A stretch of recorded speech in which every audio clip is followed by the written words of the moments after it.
Hi everybody, I'm back again. Today we're going to be making another rotisserie chicken in my power air fryer oven. The seasonings I'm going to be using today are onion powder, garlic powder, healthy heart seasoning, some Goya adobo, some celery seed, some smoked paprika, some organic white ground pepper. Oh, by the way, all of these except for this one are organic, and this one. Any that you see in these little black bottles, I buy them in bulk, organic, at the store. I also have an organic free-range chicken, and then to continue with my spices, organic white pepper, parsley flakes, and turmeric. And then I will be injecting it with some garlic butter. Okay, so I have all my spices already measured out and ready to go. I will just give them a quick little mix here.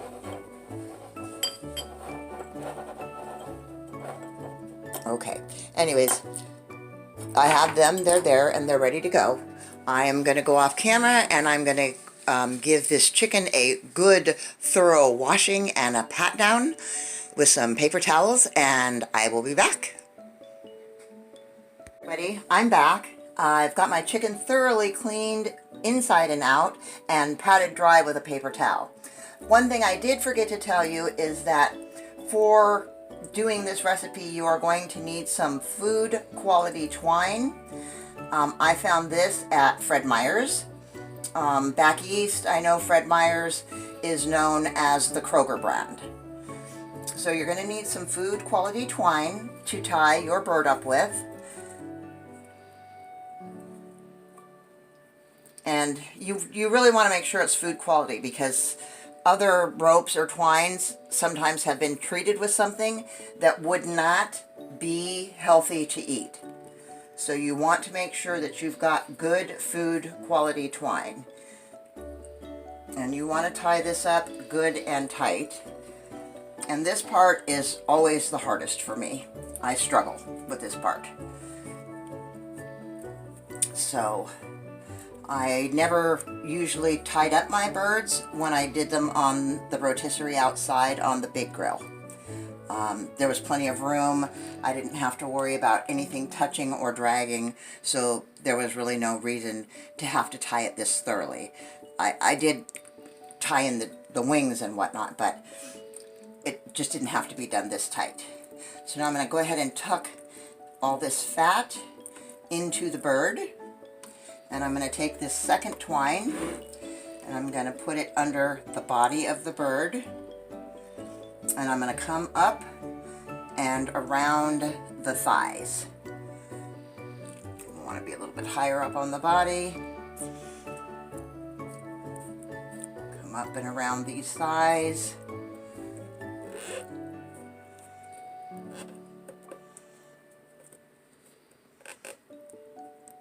Once again, like I said, this is where I struggle.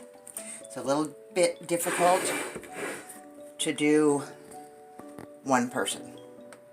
So I'm gonna have a finger for help come in.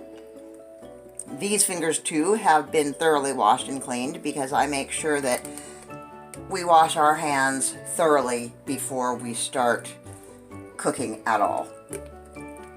And now I'm going to try and slide that back down, that I got it nice and tight over those thighs to hold them in.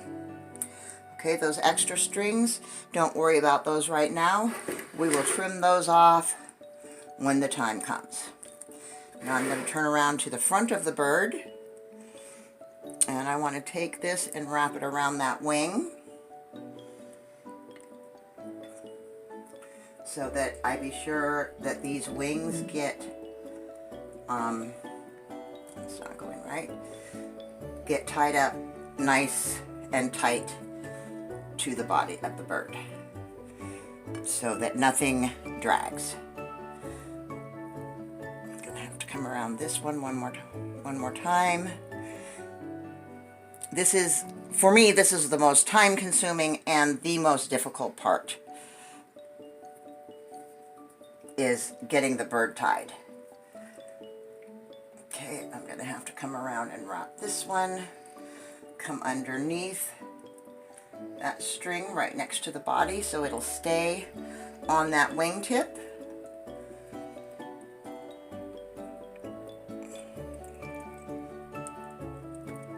Get that back over there. There we go. Now we're rocking. Okay, get this one tied, and once again I'm going to need a finger to come in and help me.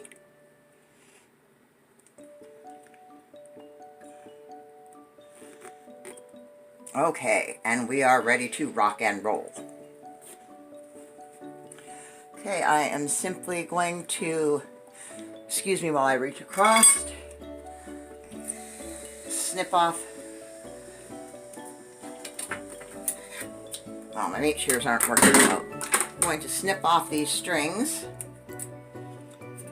And I have a sink full of very, very scalding hot soapy water, so that as I use anything, I can immediately drop it into the very, very hot antibacterial with a dab of bleach in it soapy water. Okay, now we move on to, I'm going to just take a little bit, no, I think what I'm going to do, I'm going to give it just a light spritz. I just messed up. I did not wash my hands. I will be right back. I need to wash my Evo sprayer and sterilize my Evo sprayer, sterilize my hands, and I will be right back. Are thoroughly clean. My Evo sprayer is thoroughly clean. I'm just going to give it a little light spritz here with some oil and rub that in, just so that when I apply my spices, they just have a little bit of something to adhere to. Not really worried about it. It is a dry rub, so it is meant to not really have a lot of anything. Okay, I think that that is plenty. So now I'm going to go ahead and start applying my dry rub.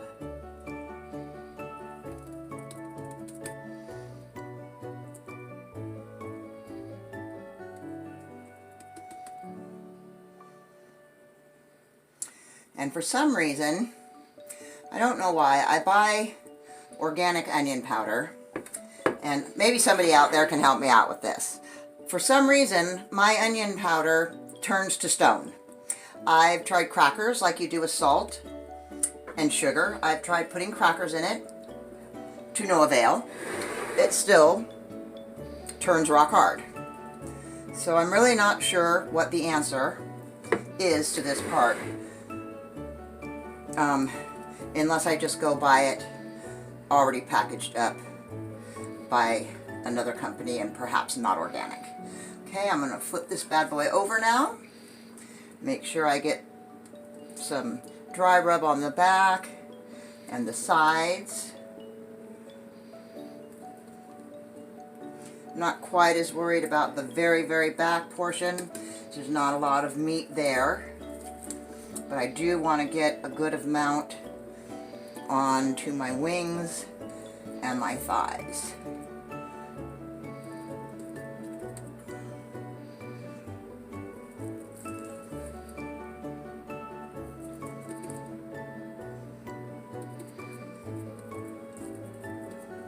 Okay, I think that's looking pretty good. I'll take this little bit of extra and just kind of rub it around here. Sprinkle that off. Okay. Now, next, I'm going to wash this hand real quick because I'm not going to be able to touch anything with this hand, and we'll get down to injecting this bird. Okay, I will be right back. I'm just going to go ahead and sprinkle just a little bit of parsley on to the outside of the dry rub. I mix some into the rub, but I always like to put a little bit on for a couple of reasons. Makes it look pretty. And 2, parsley is a bitter. There are 5 flavors that your mouth tastes. They are sweet, salty, umami, bitter, and sweet, salty, umami, bitter, and sour. So when you're making a savory dish such as this, by using a bitter as parsley, what it does is it brings out all the other flavors that are savory. So that's what a bitter does, is it makes the other savory flavors, spices pop. Okay, so now I'm going to go ahead and I am going to, whoa, I am going to make a mess. All right, well, we can clean that up real quick. Alrighty. No worries. Don't make a mess like I do. But you know what? I cook in the kitchen. I make a mess in the kitchen. I think it's part of cooking. And messes are easy to clean up. I always have soap and water. So I'm going to want to come in first into my breast. And if you kind of watch right there, you'll see it puff up as I inject it with the butter.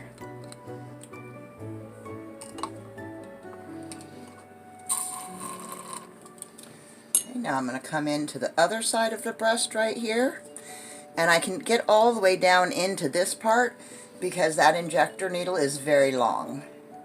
So I kind of start squirting and pulling back, whoop, as I'm injecting. Okay, now I'm going to try not to spill this. My hands are very, very slippery. See if I can do this. Get this up into the injector. Not getting very much. Okay, I'm going to see if I can just lay that down there, right there. A little bit's going to spill.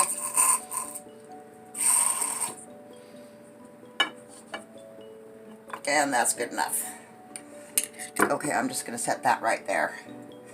And grab a quick paper towel so that that doesn't run off onto the floor. If anybody knows of a better way to do this, please let me know in the comments. I'm always open to any kind of suggestions. My main goal is really to get the butter into the breast meat to make sure that the breast stays nice and juicy. Okay, I'm going to lean that against there one more time and see if I just can't get just a little bit more of this butter in the injector. I need some kind of a long cylindrical tube that I can dip this down into because butter is very expensive and I don't want to waste it. So, okay, move this to this side, turn this around. And I'm just going to come in right here with a little bit more butter right there. Oh, stay in there. And right here on this side. And we are done. Stay in there. Sometimes when you pull that needle out right at first, you just need to kind of hold it for a second until the juices subside. Okay, now I am going to wash my hands. And then I'm going to put it on the spit, which is actually what I should have done before I ever gave it a dry rub or injected it with butter. A little backwards here today, but I'm getting a video done. I've been very sick, and I'm getting ready to move. I found another apartment, and so I'm not on top of my game right now, but I really want a rotisserie chicken today, and I really, really wanted to share a video with y'all again before I have my eye surgery, and I will not be able to upload any videos for about a month. Okay, I'm going to wash my hands, and I'll be right back to get this bad boy on the spit and into the oven. Be right back. Okay, everybody, I'm back, and we're going to get this bird on the spit.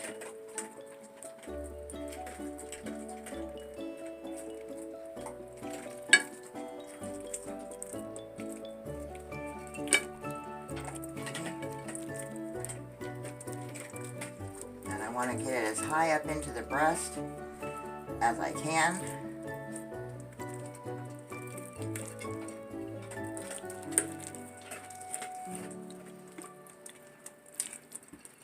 I'm stuck on something on this end.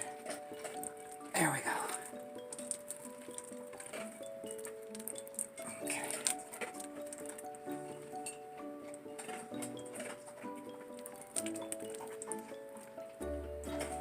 wipe this off.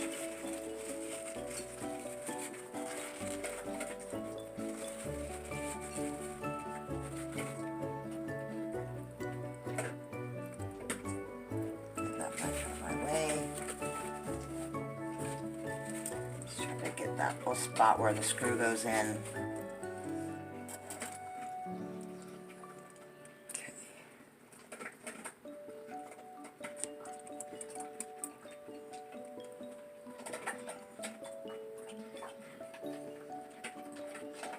This one to go into the thigh part as much as possible.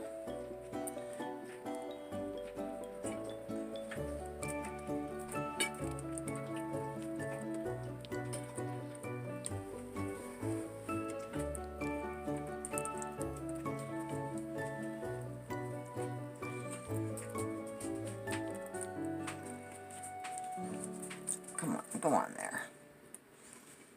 There we go.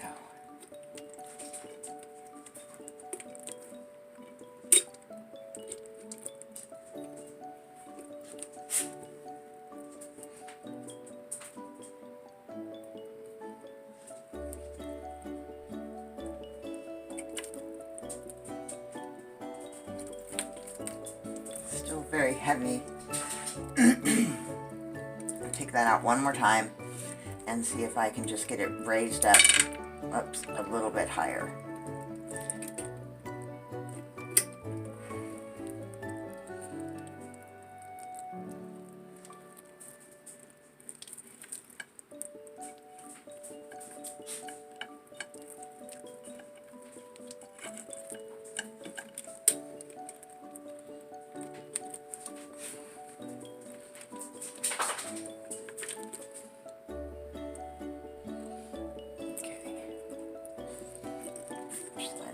Just a little. The one thing with this rotisserie, you don't have to be right into this little, I don't even know if you can see it, but there's a little slot right there that the screw goes into. Now you can be to this side of that slot, on this side, that's fine. You just can't be on this side of that screw slot. So if you need to have that a little bit tighter to hold your meat on there, you can go ahead and tighten it down, as long as you don't extend it past this end. Okay, I'm going to wipe my hands off real quick here. Actually, I'm going to wash my hands and I will be right back. Okay everybody, I'm back. Now what I want to do is make sure that these metal ends are nice and clean before I put it into the rotisserie, because I don't want any of those seasonings getting jammed up into the motor or anything up inside where it's hard to clean off. Okay. Now I like to go ahead and take the door off the oven when I'm putting my chicken in, so that it doesn't get all over everything. Just makes it easier. It's really easy to take it on and off, so I just prefer to go ahead and take it off.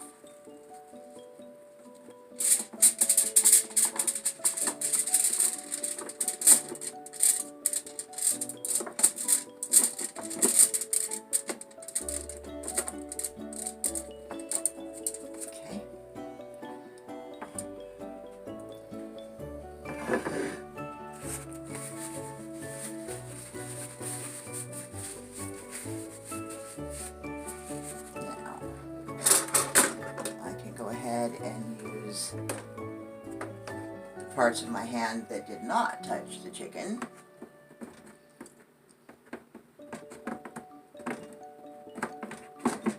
There we go. I'm sorry, I can't see very well. That's why I'm getting ready to have eye surgery. Okay, so we have it on the rotisserie. We're going to hit the chicken function. We're going to hit the rotisserie button. And we're going to pop this time up to 45 minutes. And I'm going to turn it on and make sure that it is turning. And it is. It's a bit heavy. And it is dragging just a little bit. So I think what I'm going to do is I'm going to stop it. And before it gets too hot to touch,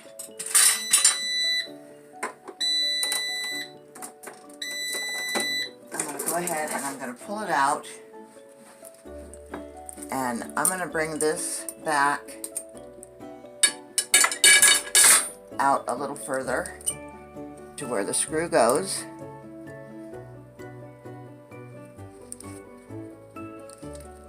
Let's see if I can't kind of slide the bird out lengthways.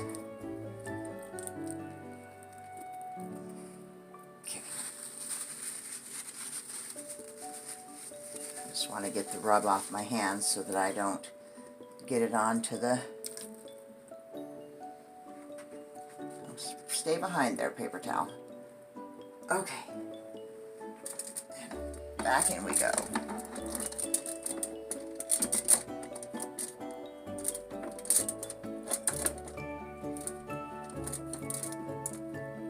It's still going to drag.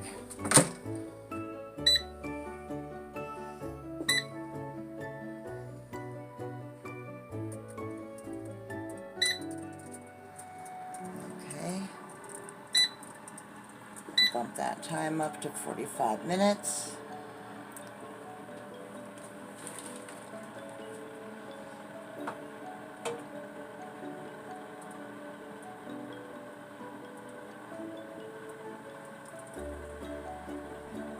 And it is still dragging. It's really hard to get them centered. As long as it doesn't stop and it's not hitting the top, we're good to go.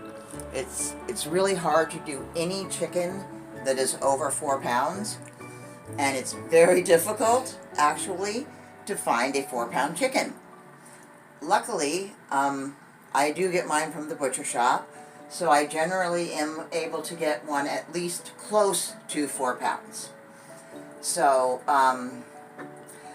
but this one was over 4 pounds, and I actually forgot I should have cut the wings off entirely.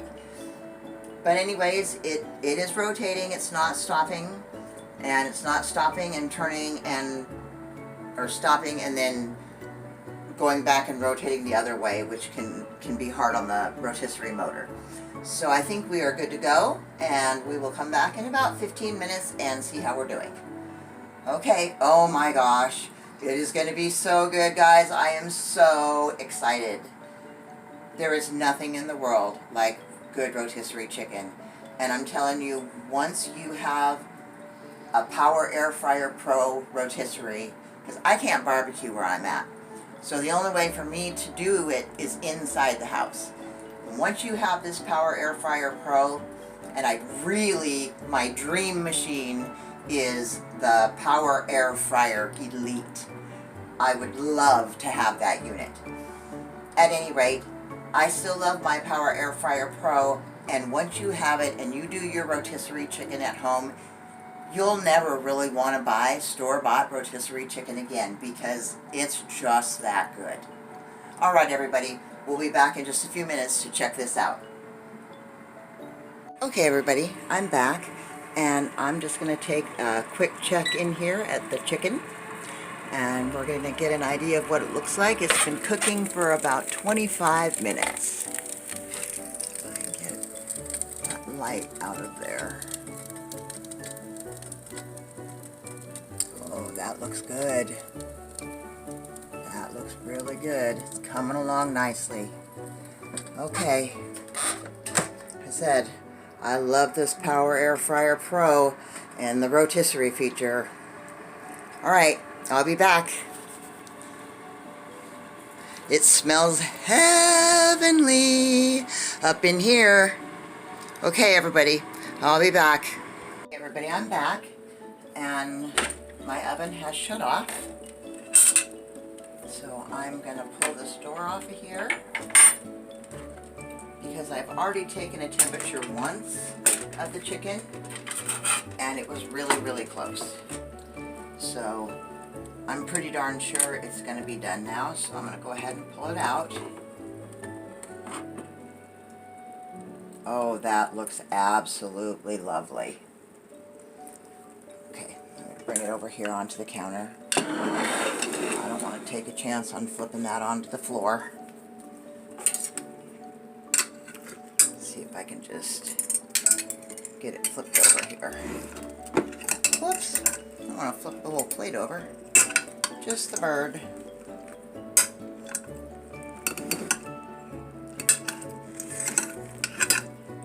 There we go, guys. I don't know if you can see right there, it is still bubbling, and that is why you let your meat rest.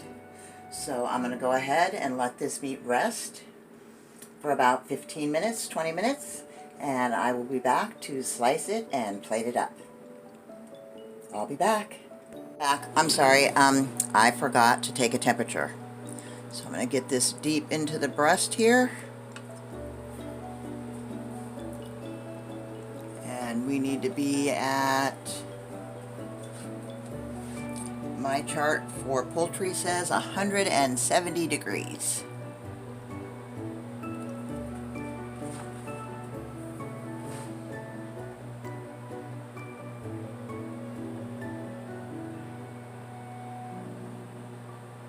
And we are right there. It's still climbing very slowly, but it is at 170 degrees. And I don't know, some people know this, some people don't. One of the reasons you let your meat sit and rest is because it continues to cook.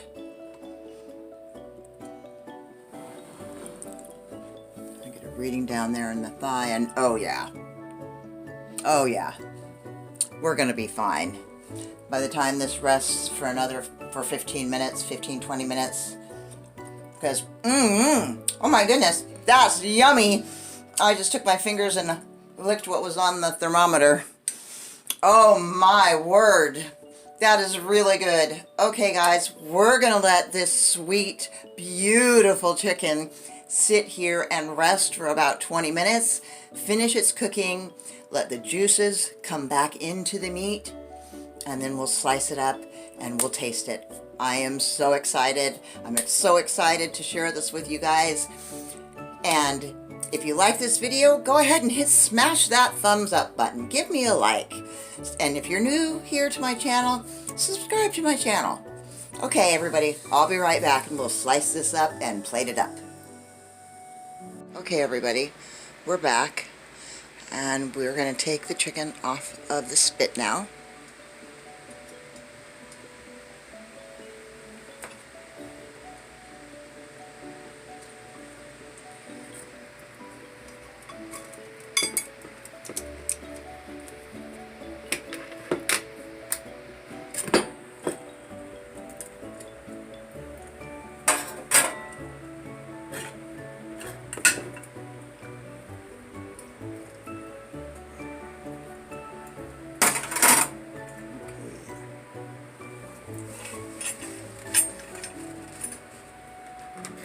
Cut the strings.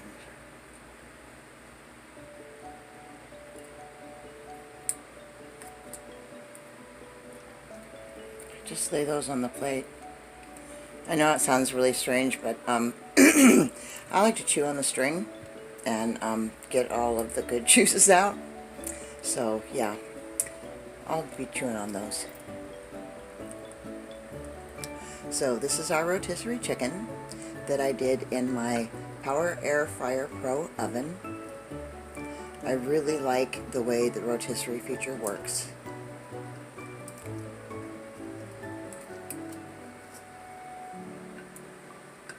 Oh, it's falling apart.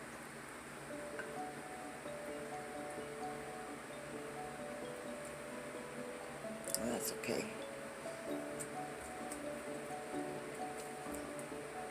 You can probably just start cutting the chicken.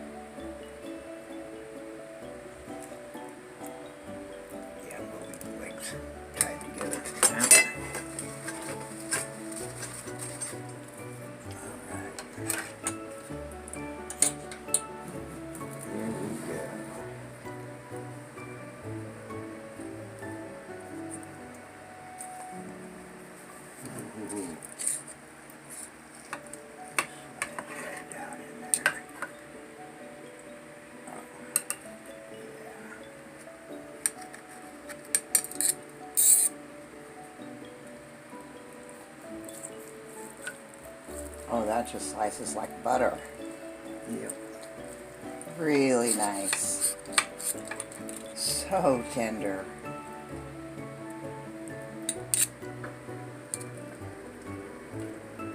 Looks really, really juicy.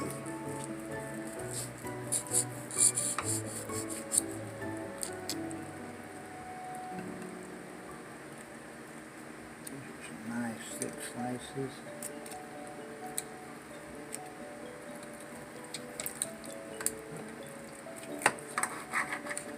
Here's a wing.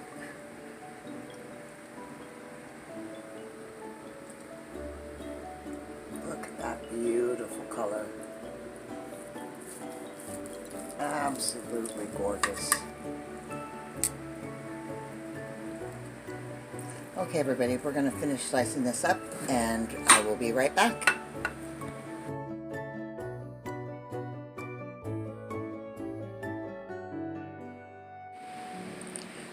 Okay, everybody, I'm back, and I've got my chicken sliced.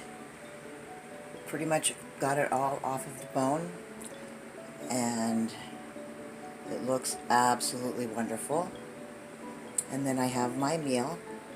Right here I've got my rotisserie chicken. I've got some baked microwave sweet potato and some collard greens. And if you've never made collard greens before, or you've never made them from scratch or had them, you can go over and check out my collard green video on how to make them fresh. Okay, I'm going to go in right here, right now, for this piece with the skin.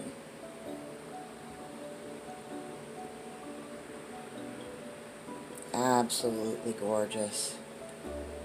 Very moist. Mmm. Mmm. Oh my goodness, that is good. Mmm.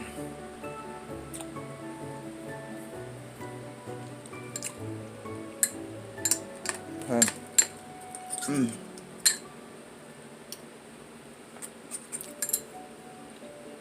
It is fork tender. It is juicy. But if you know me, I gotta go in for some of these juices. Look at that, guys. Isn't that gorgeous? Doesn't that look great?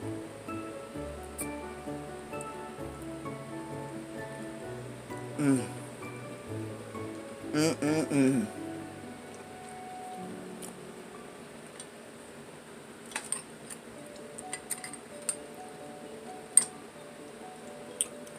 And as you can see, I have beautiful smoked ham going all through the collard greens. Man, that chicken is off the chain delicious. Mmm. Okay, going in for the collard greens.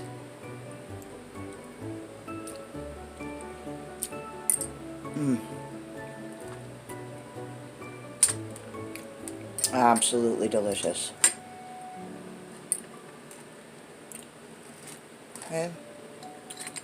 I get my sweet potatoes. These are still pretty hot.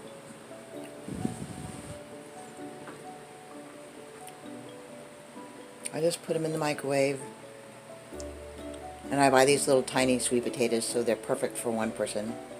I put them in the microwave, cook them up. Then I put some butter and some salt and pepper, and sometimes I put a little brown sugar on them, and sometimes I don't. Oh, yeah. Woo!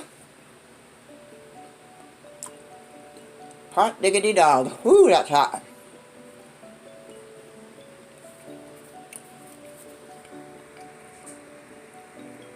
Mmm. Okay, everybody. This is my plate. Got some dark meat chicken, some white meat, and my beloved wing as always. I've got some sweet potatoes and some collard greens with smoked ham shank. And this is my beautiful, beautiful rotisserie chicken.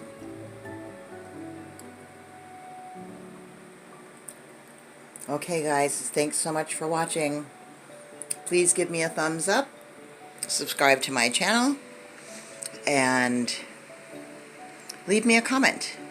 I would love to hear from you. I may not be posting very many videos. I'm going to be having eye surgery here soon. So if you don't see me, I'll be gone probably for about a month, and then I'll be back. Okay. I love you guys. Thank you very much for watching. Brightest blessings.